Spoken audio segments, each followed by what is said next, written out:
The first thing Earth saw was the smile. It filled every screen from the crowded streets of New Shanghai to the Moon Colony broadcast hubs, a Scarty slaver bearing rows of teeth so crooked they looked stolen from different mouths, framed by the trembling image of Ambassador Kirin chained to a wall. A thin line of blood traced his temple, but somehow his eyes still found the camera. "Tell your dentist I want a refund," he said before the whip cracked and the feed jittered in a storm of static. The laugh that followed, alien and wet, rattled through speakers until millions of humans clenched their fists at once. That single moment burned itself into every memory on Earth. Hours later in the underground Situation Room, the air was thick with the scent of recycled coffee and the unspoken stench of fear.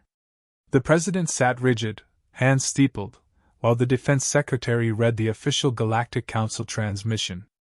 "We are prohibited from direct military retaliation against the Scarty to preserve sector stability." The words clung to the walls like mold. The chief of staff said nothing, just stared at the static frozen image of Kirin's face on the wall display.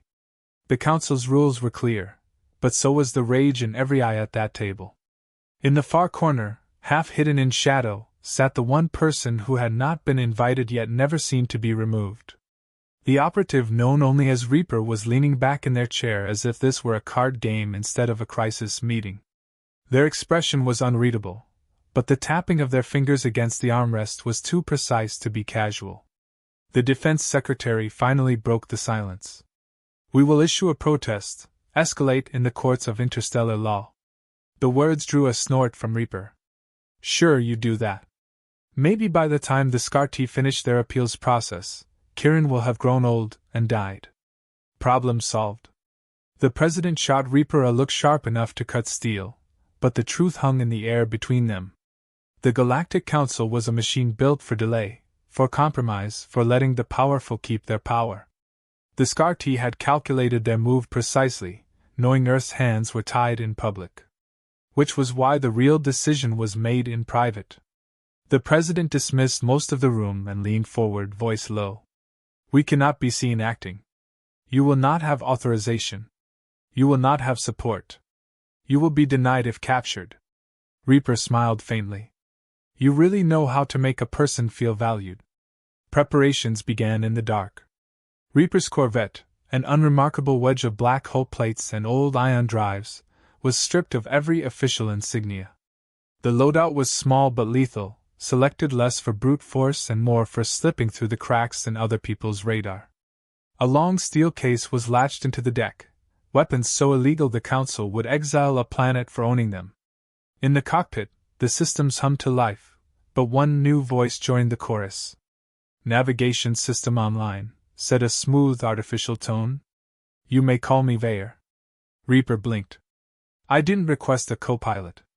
Vayer's reply was syrupy with faux politeness.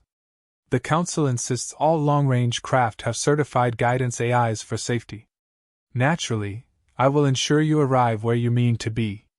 The implication, unspoken, was that Vayer would also ensure someone else knew exactly where Reaper was at all times. The first jump took them to the fringes of map space, where the transponder codes of legitimate ships blurred into the chaotic chatter of smugglers, pirates, and forgotten colonies. Out here, Reaper was just another shadow among thousands. At a decrepit fueling station, a drunk insected broker traded slurred coordinates for a bottle of fermented methane, laughing so hard at his own joke that he never noticed Reaper slip away. The coordinates pointed toward a slaver patrol route, a chance to steal the codes that would get them into Scarty space. 3 days later, Reaper ghosted into the patrol ship's airlock under cover of a debris field. The corridors were narrow, the air stale with the sour reek of alien bodies. 2 guards fell before they had time to draw breath, and the code cylinder was yanked from a console before the alarm could sound.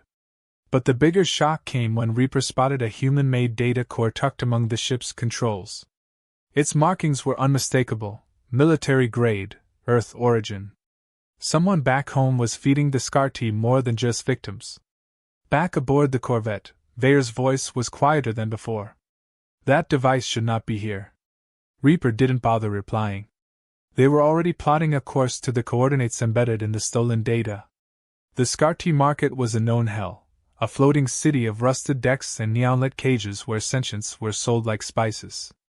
As the corvette drifted in under forged transponder codes, Reaper watched the swarm of ships weaving through the station's traffic lanes. Ver said softly, "You will have to blend in. They enjoy fresh prey." Reaper smiled without humor. "Let them try." Inside, the market smelled of metal and sweat, layered with the acidic tang of alien cuisine. Vendors shouted in dozens of tongues. In one stall, a creature shaped like a walking coral reef haggled over the price of a six-armed reptile.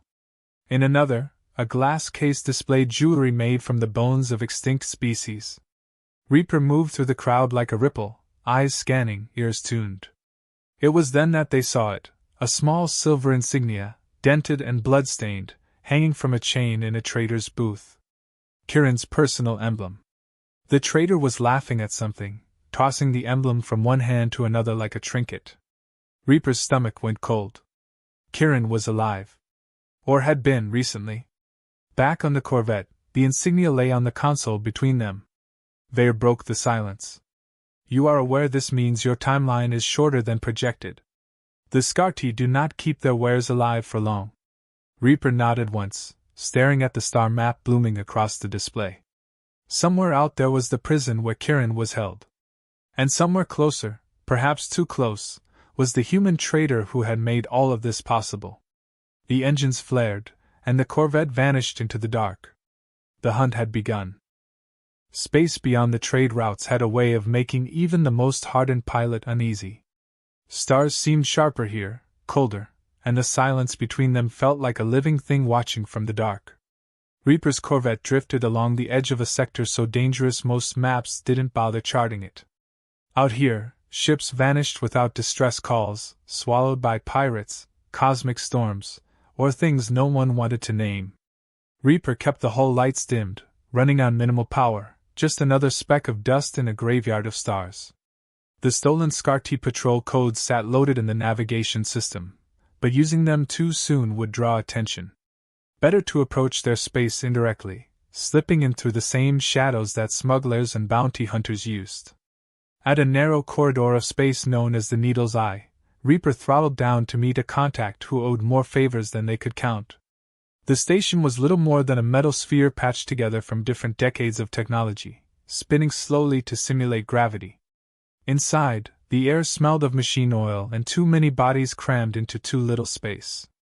The contact was a massive insect named Kelru, whose compound eyes flicked constantly as though scanning for trouble. Kelru spoke in clicks and hisses, translated through a cracked vocal modulator strapped to his chest. "Scarti patrol routes have shifted," he rasped. "They are pulling more ships from their slave markets for guard duty." Reaper leaned closer. "Which means something is moving." Kelru nodded slowly and slid a worn datapad across the table. The coordinates on it pulsed faintly. "You did not get this from me." Reaper transferred payment in the form of a rare Terran beverage that Kelru immediately began to uncork. Following the coordinates meant heading deeper into pirate territory. That was a game of calculated risk, and today, the calculation leaned heavily toward danger. A cluster of rusted ships approached on an intercept course, their hulls bristling with mismatched weaponry. Ver's voice came calmly over the cockpit speakers. "They are hailing us. They will likely demand tribute." Reaper toggled the comms, letting static build for a moment before speaking in a voice that carried the weight of long-forgotten battles. "Tribute has already been paid, and the debt is still being collected." There was silence on the line, then the ships abruptly veered away. Ver sounded mildly impressed. "I take it they recognize you." Reaper only said they recognized something. The next waypoint was a drifting Scarti patrol ship, its lights dim, engines cold. To anyone else, it would seem abandoned, a derelict stripped by scavengers. But Reaper knew better. Approaching in stealth mode, they latched onto the hull with magnetic clamps and cut through an access panel. Inside, the corridors were silent except for the faint hum of life support. Two guards rounded a corner and froze, their eyes wide. Reaper's blade flashed once, twice, and they crumpled without a sound. At the main console, the patrol ship's transponder data was stripped and copied into the corvette's system. But as Reaper turned to leave, something caught their eye, a row of cargo crates marked with Earth's military seal. Cracking one open revealed weapons-grade energy cells, the kind banned by the Galactic Council. Reaper's jaw tightened. Whoever was working with the SCAR-T wasn't just feeding them scraps. They were arming them for war. By the time they returned to the Corvette, Veyer had already analyzed the stolen data. One set of coordinates was highlighted in red.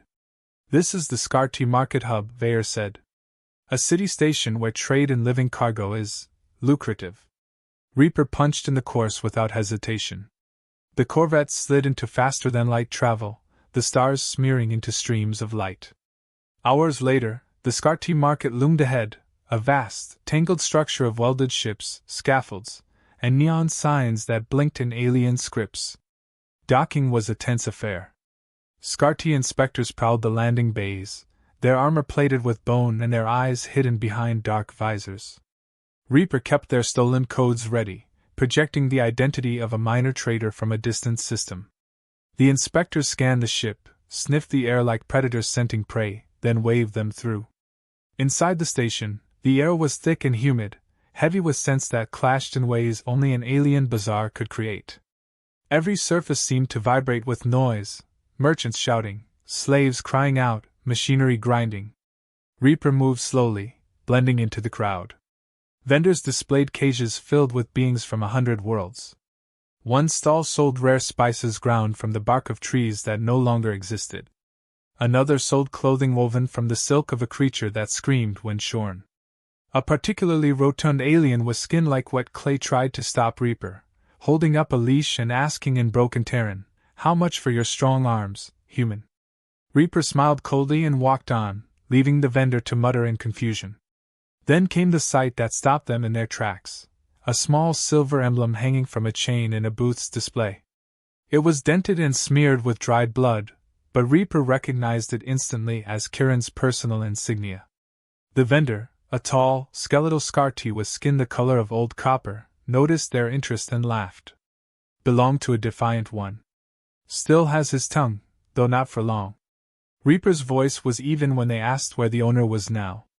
The vendor's grin widened, revealing rows of needle teeth. "Processing. Prison Moon. Bring many credits if you wish to buy what is left." Reaper walked away without another word, but their mind was already locked on the coordinates the vendor had carelessly revealed. Back aboard the Corvette, Veyer analyzed the overheard chatter and cross-referenced it with the stolen patrol data. "The prison moon is in decay orbit around a black hole," Veyer reported. "Disposal for unsellable merchandise." Reaper's hands tightened on the controls. "How long before they dispose of Kiran?" Veyer's answer was quiet. "Days at most. Less if they grow bored." The engines roared to life, and the Corvette peeled away from the market station into open space. The stars ahead seemed sharper now, the cold of the void biting deeper. Somewhere in that dark lay a hollowed-out asteroid filled with cages, guarded by creatures who thought nothing of breaking bodies or minds. Reaper had seen such places before. But this time, it was personal. The SCAR-T believed Earth was bound by laws and distance, that no one would come for their prize. They were about to learn how wrong they were. The prison moon floated in the shadow of a massive black hole, its surface a jagged mass of rock studded with antennae and weapon turrets. From a distance it looked like a dead world, but closer inspection revealed faint lines of artificial light running along its equator. The SCAR-T had hollowed it out centuries ago, carving cells and corridors into the rock, filling its depths with the stench of despair. The black hole was not just a backdrop but a tool. Prisoners who were no longer profitable were spaced in its direction, their bodies vanishing into the gravity well without even the dignity of a burial. Reaper's Corvette drifted into the sector under a false identity, hull painted with false registry marks and its transponder still broadcasting stolen codes. The automated defenses scanned the ship and, finding no reason to fire, allowed them through. Inside the cockpit, Veyer's voice was quieter than usual, as though the AI could feel the weight of the place. "Gravity fluctuation detected. Recommend caution during maneuvering." Reaper adjusted the controls with a steady hand, eyes locked on the docking bay ahead. The SCAR-T guards visible through the viewport were larger than most they had seen before, their armor reinforced and their weapons humming with stored charge. This was not a place where anyone made mistakes and lived to tell about it. Docking was tense. The moment the corvette settled on the pad, a boarding party approached, their translator devices projecting a harsh metallic voice. Identify cargo and purpose. Reaper transmitted falsified orders claiming to be delivering high-value containment parts from a neutral system. One of the guards studied the document for a long moment before finally grunting and gesturing them through. Once inside, Reaper slipped into the warren of corridors, blending with the flow of traders, guards, and workers. The air was cold and dry, laced with the faint chemical tang of recycled oxygen. Every wall was lined with monitoring devices and surveillance drones, the Scarty's version of constant paranoia. The deeper Reaper went, the more the noise of the outer docking areas faded into a low, constant hum. That sound came from the processing machines, devices that scanned, categorized, and prepared prisoners for sale or disposal. They passed a row of cells, each one lit by a dim blue glow. Inside were beings from dozens of species, some silent and staring, others muttering to themselves in languages Reaper did not recognize. A guard walked by, dragging a prisoner by a chain around their neck. The prisoner's eyes were glassy, their spirit already broken. At the far end of the corridor was the main auction chamber. It was larger than Reaper expected, with tiered seating for buyers and a central platform where captives were paraded. The room stank of sweat and greed. Reaper's gaze swept the crowd, searching for any sign of Kieran. Then, suddenly, there he was. Shackled, limping, but alive, being led toward the platform. His clothes were torn, his face marked with bruises, yet his eyes still carried the same stubborn light Reaper had seen in that broadcast. Kieran caught sight of them in the crowd and gave the faintest of nods, a silent signal that he understood help had come. The bidding began, numbers barked in multiple languages, each one driving the price higher. The Scarty prided themselves on making every sale profitable, and a human ambassador was a rare prize indeed. Reaper waited, timing the rhythm of the guards' movements, the sweep of the overhead security drones, the distractions of the crowd. When the moment came, they moved. A thrown shock charge arced across the room, exploding in a shower of sparks and static that fried the nearest drones. The lights flickered, alarms howled, and chaos erupted. Reaper was already at Kieran's side, snapping the locks from his restraints with a magnetic cutter. Kieran winced as circulation returned to his hands. "You took your time," he muttered, his voice rough but steady. Reaper pulled him to his feet, scanning for the quickest way out. Behind them, guards were shouting orders, weapons crackling to life. The two moved in sync, weaving through the panicked crowd, ducking into a side corridor that led toward the maintenance bays. Blaster fire scorched the walls around them as they ran. A door ahead slammed shut, locking with a heavy clang. Reaper pulled a small device from their belt and pressed it against the seam. It hissed and glowed as the metal weakened, allowing them to kick it open. Beyond was a narrow passage that reeked of oil and hot circuitry. They ran until they found an access hatch leading to the exterior of the moon. Outside, the artificial gravity faltered, and the pull of the black hole became more noticeable, a steady tug that made every movement feel heavier. Reaper keyed their conveyor. "I need extraction at my location." The AI's voice came back immediately. "On approach. Hostile craft mobilizing. You have 90 seconds. Kieran glanced at the swirling void beyond and muttered something about having chosen the wrong week to leave Earth. Reaper allowed themselves a brief, grim smile before hauling him toward the docking point. The corvette swooped in, side hatch open, weapons firing in short, controlled bursts to keep the Scarty patrols at bay. Once inside, Kieran collapsed into the co-pilot's seat, clutching his side. "They didn't just want to humiliate me," he said after catching his breath. "They kept asking about Earth's defense systems. Whoever's paying them, it's not just for the spectacle." Reaper filed that away without comment, focusing on guiding the ship through the gauntlet of enemy fire. Behind them, the prison moon shrank into the distance, its lights flickering like the dying eyes of a predator that had just lost its meal. When they were finally clear of the moon's defense perimeter, Vare spoke again. "I have processed the data taken from the moon's internal network. There is evidence of a secure communication channel with an origin point on Earth.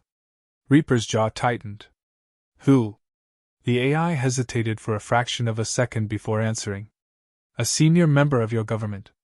Cross-referencing suggests a high probability of involvement from Senator Dorian Hale. The name landed like a stone in the silence of the cockpit. Kieran's expression hardened.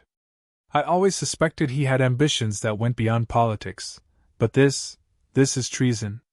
Reaper's mind was already turning over the possibilities. Hale had always been a master of public image, the sort of man who smiled in every photograph and said exactly the right thing for the cameras. If he was dealing with the Scarty, it meant two things: he was playing a long game, and he was willing to risk the lives of his own people to win it. That kind of player would not stop until someone forced him to. As the Corvette streaked away from the black hole's pull, the stars ahead looked brighter, but neither Reaper nor Kieran took comfort in them. The mission had shifted. Rescuing the ambassador was only the beginning. Now they carried proof of betrayal, and proof was dangerous cargo. Somewhere far behind them, the prison moon continued its slow, inevitable orbit toward oblivion, ready to swallow its next victims. Somewhere ahead, on the blue and green world they both called home, was the man who had made it all possible. Reaper's hands tightened on the controls. The hunt was no longer just for the slavers. It was for one of their own. The Scarty did not let insults pass unanswered. Barely an hour after clearing the prison moon's perimeter, Reaper's sensors lit up with hostile signatures. 2, then 4, then 8 ships emerged from the dark, their hulls shimmering with the faint blue glow of activated shields. Vair's voice was calm but edged with urgency. Multiple warships in pursuit. Their trajectory suggests they will attempt to cut off all escape vectors. Kieran shifted in his seat, still nursing the bruises on his ribs. They are not going to let you just fly away after stealing their most expensive merchandise. Reaper's hands moved across the controls with mechanical precision. Then we will have to give them something else to think about. The black hole's gravity well loomed behind them like an endless storm, and most pilots would have avoided it at any cost. Reaper had no such hesitation. They angled the Corvette toward the churning halo of the accretion disk, where matter spiraled in bright, violent arcs before vanishing into darkness. The pursuing ships followed, their commanders confident they could run their prey into a dead end. Vair began spooling up the Corvette's graviton stabilizers, warning that sustained exposure to the tidal forces could tear the hull apart. Reaper simply told the AI to keep the ship in one piece long enough to finish the job. As the Scarty closed in, Reaper transmitted a false distress signal encoded with the patrol codes stolen earlier. The signal carried a hidden payload, one that Vair had spent the past hour crafting, a cascading virus designed to override their shield harmonics. When the first enemy ship crossed into range, the virus jumped like a spark into dry tinder.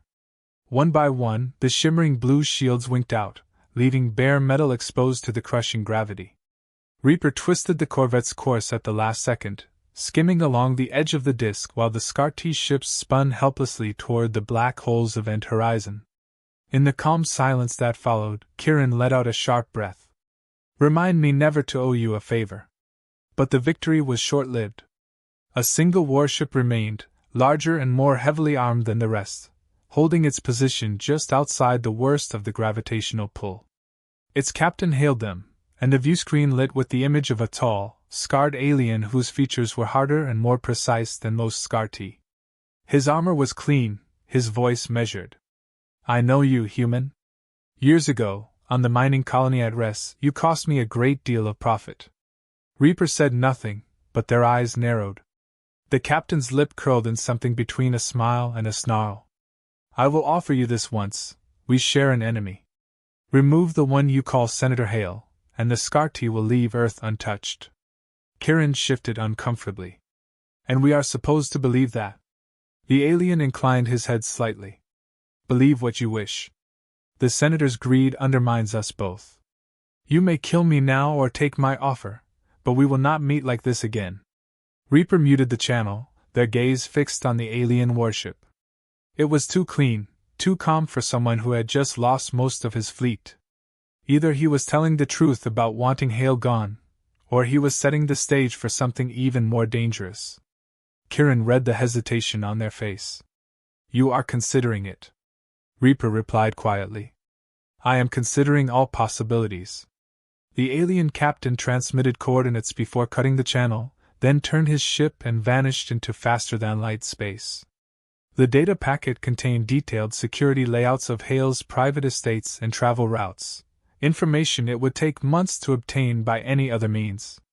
Vare analyzed it in silence before finally speaking. "There is a high probability this information is genuine. However, motives remain suspect." Kirin frowned. "If Hale is in league with them, killing him might serve their goals more than ours." Reaper sat back, eyes on the swirling black hole still visible through the viewport.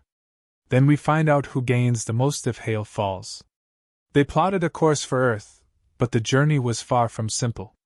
The Scar-T had placed listening posts along the border systems, and each one had to be avoided with careful jumps and deliberate misdirection.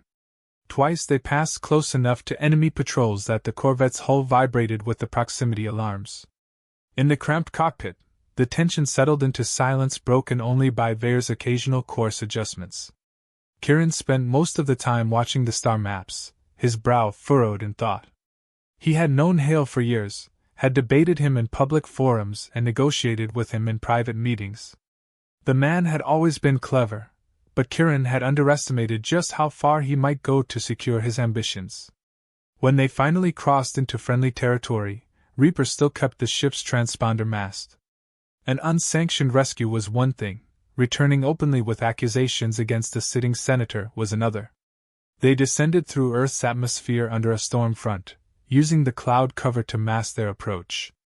Kirin changed into civilian clothes to avoid recognition, though his injuries still drew attention. Vare remained in orbit, its voice crackling over the comm with updates on surveillance sweeps. "Hale's security network is active. Expect resistance if you move openly against him." On the ground, the city felt almost alien after the weeks spent in deep space. Lights glimmered off wet pavement, crowds moved through the streets, and the air carried the mingled scent of rain and street food. Reaper and Kirin moved like shadows, slipping into the less monitored parts of the capital where Hale's influence was weakest. They made contact with an old ally of Reaper's, a former intelligence officer named Mara who now ran a repair shop as a front. Mara listened without interrupting as they laid out what had happened, her expression darkening with each detail. Finally she said, "Hale's been pushing for expanded military AI control for months. If he's got Scar-T backing, it makes sense. They feed him power. He feeds them opportunity." The files recovered from the prison moon painted a damning picture. Hale had been funneling advanced tech and weapons-grade energy cells to the Scar-T in exchange for information and resources to strengthen his political position. In return, the slavers were given free rein to operate in certain sectors without interference. It was a partnership built on mutual exploitation, but one that could shatter Earth's standing in the Galactic Council if exposed. The problem was getting that evidence to the right people without it vanishing into Hale's network of loyalists. Reaper considered the alien captain's offer again. If the Scar-T wanted Hale gone, it might be possible to pit them against him, using their own treachery to dismantle his support. But trusting them was like walking into a den of predators with a pocket full of meat. Kirin argued for taking the evidence to the president directly, bypassing the normal channels, but even that carried risk. Hale had allies in places few could touch, and a public confrontation without airtight proof could backfire. The shuttle that carried them back to the capital's central district glided in under heavy disguise, its hull a patchwork of false registry marks and repair scarring to give the appearance of a freighter that had seen better decades. From above, the city glowed in sweeping arcs of light, its skyline jagged against the pale wash of the planet's upper atmosphere. Kirin stared out the narrow viewport, his face drawn and pale but his eyes sharp. He had traded the ragged clothes from his captivity for a plain suit that made him look like an unassuming bureaucrat rather than a recovered ambassador. Reaper, on the other hand, wore the same muted jacket and expressionless mask of focus they always did when danger was close. There was no telling who might be watching the shuttle's approach, and no reason to give Hale's people any sign that their enemies had just landed on his doorstep. On the surface, they moved quickly through the narrow streets where surveillance was minimal, and the few people out at this hour kept their eyes down. The rain from earlier had turned the sidewalks slick, reflecting neon signs and the glow of distant traffic in fractured colors. Reaper guided Kiran through an old freight yard and into a service tunnel that fed into the older parts of the city, far from the pristine towers where the senator's influence was strongest. They emerged hours later near the river, where a row of old warehouses stood silent except for the hum of generators. Inside one of them was their temporary safe house, a place set up years earlier for emergencies that had nothing to do with politics or slavers but which suited the moment perfectly. Mara was already waiting, a steaming mug in hand and a look on her face that said she had been tracking their movements from the moment they entered the city. She waved them inside without a word and bolted the door behind them. The room smelled faintly of oil and old electronics, its walls lined with workbenches stacked with tools and spare parts.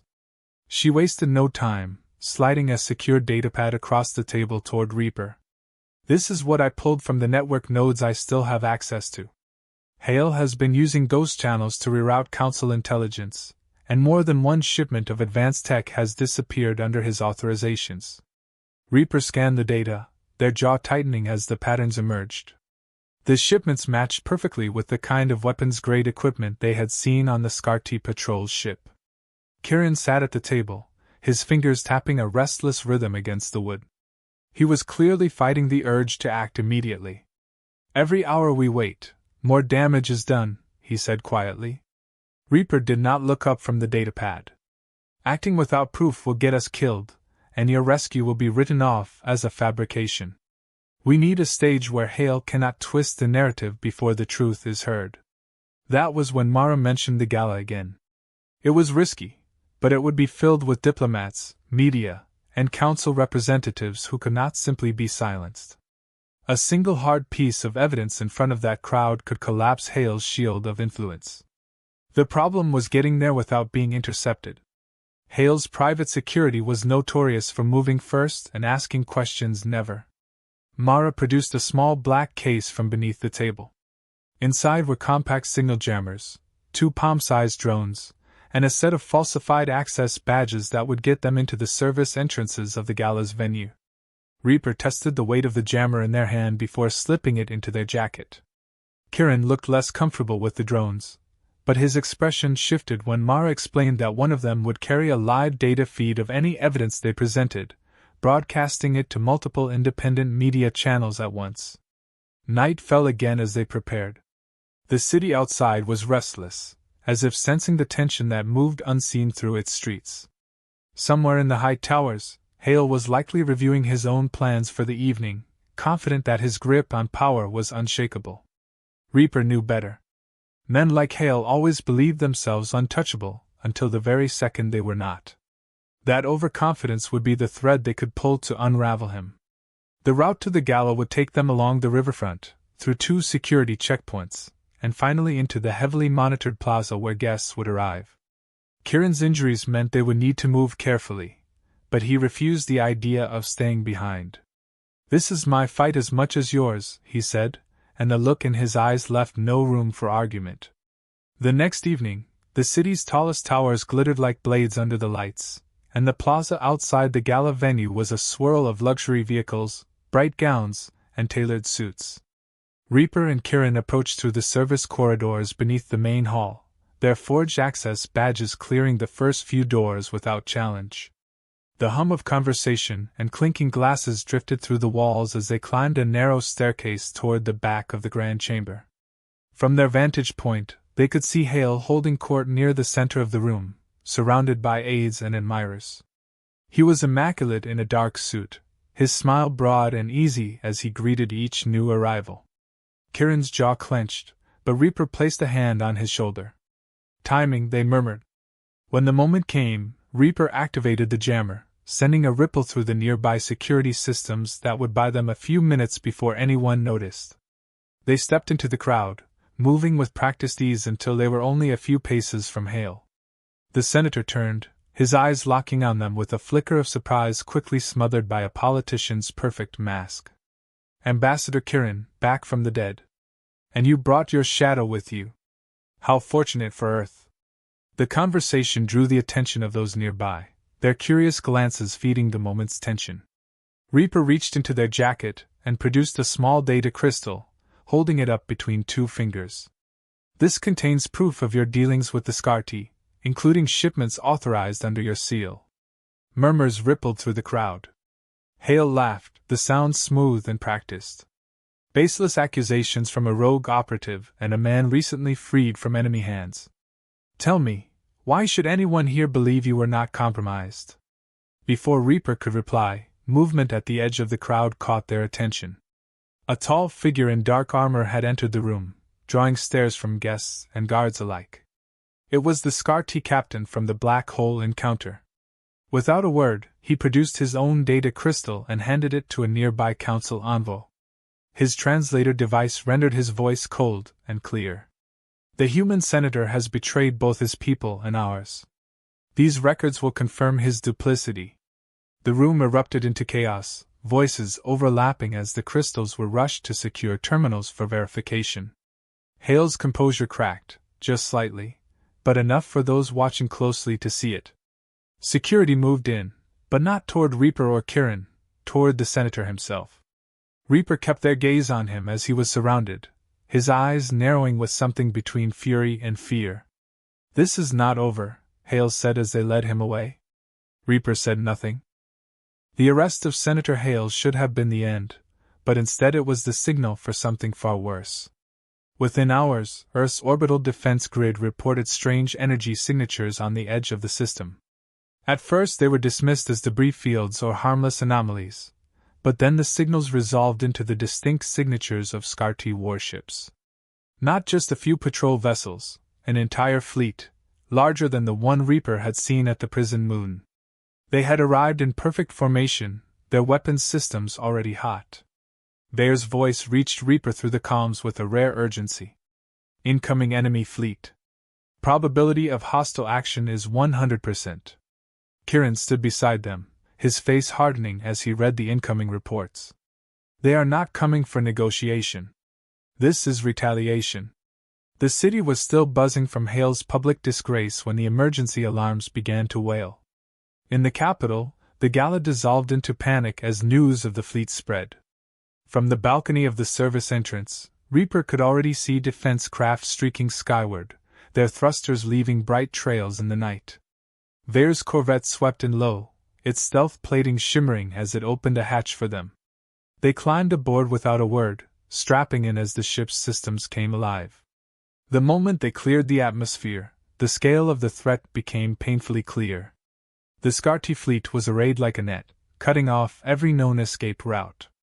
In the center of their formation loomed something new, a massive weapon platform unlike anything Reaper had seen before. It was a skeletal structure of metal and energy conduits, rotating slowly, its long spines glowing with a pulsing light that made the space around it shimmer. Vair's analysis came quickly. Energy readings consistent with a gravitational displacement cannon, capable of destabilizing a planetary core. Kirin stared at the image on the screen.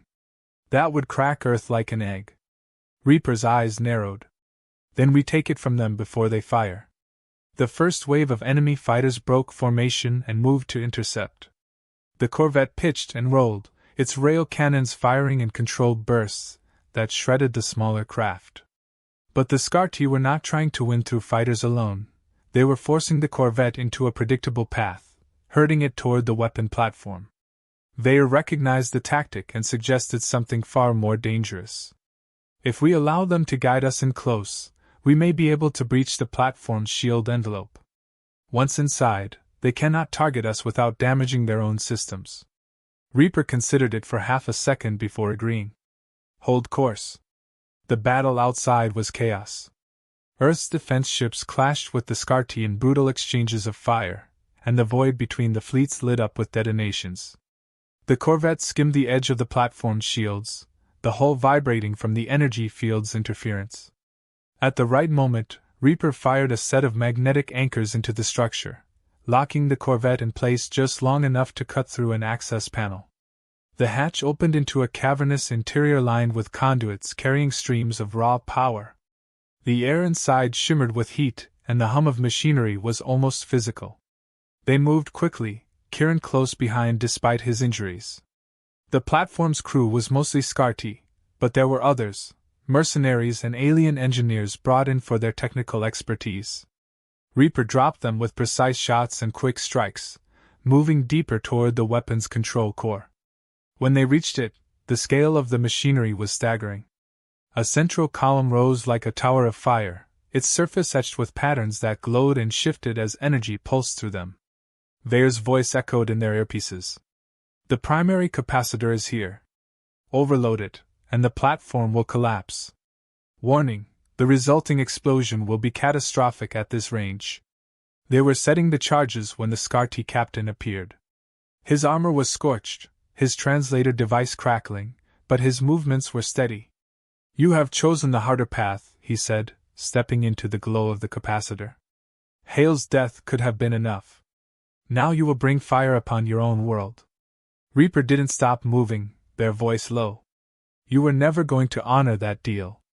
The captain's lip curled, showing those needle teeth. Perhaps. But now you will die here, and Earth will still burn. The fight was brutal. The captain was faster than his size suggested, his strikes heavy enough to crack metal.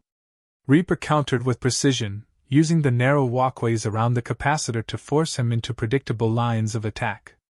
Kieran managed to disable part of the captain's armor with a well-placed shot, giving Reaper the opening they needed.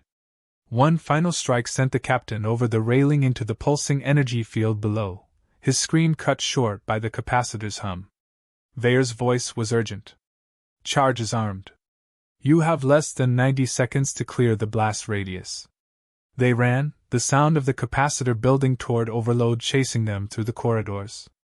Back aboard the corvette, the anchors released and the ship tore away from the platform just as a blinding light erupted from its core. The shockwave rolled out in all directions, tearing through the Scarty formation. Ships spun out of control, hulls breaking apart under the force. The gravitational displacement cannon was gone, and with it the Scarty's ability to destroy the planet. But the cost was immediate. Several of Earth's defense ships had been caught in the blast, their crews lost. Kieran collapsed into his seat, exhausted and pale, his injuries worsened by the fight.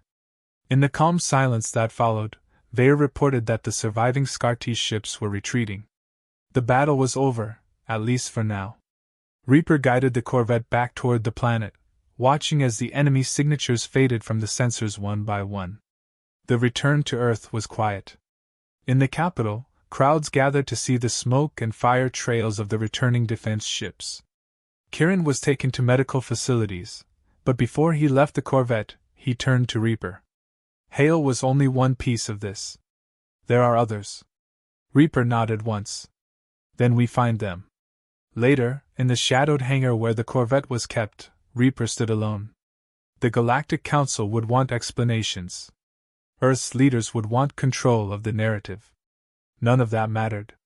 In the end, there would always be another chain to break, another enemy who thought themselves untouchable. Vair's voice cut into the silence. Course plotted for deep space. Shall I prepare for departure? Reaper allowed the faintest trace of a smile. Yes. As the corvette lifted from the hangar, the city lights below shrank to a scatter of sparks against the dark. The stars ahead stretched into streaks as the ship jumped to faster-than-light travel, leaving Earth behind once more. Somewhere out there, in the cold reaches of space, new threats waited.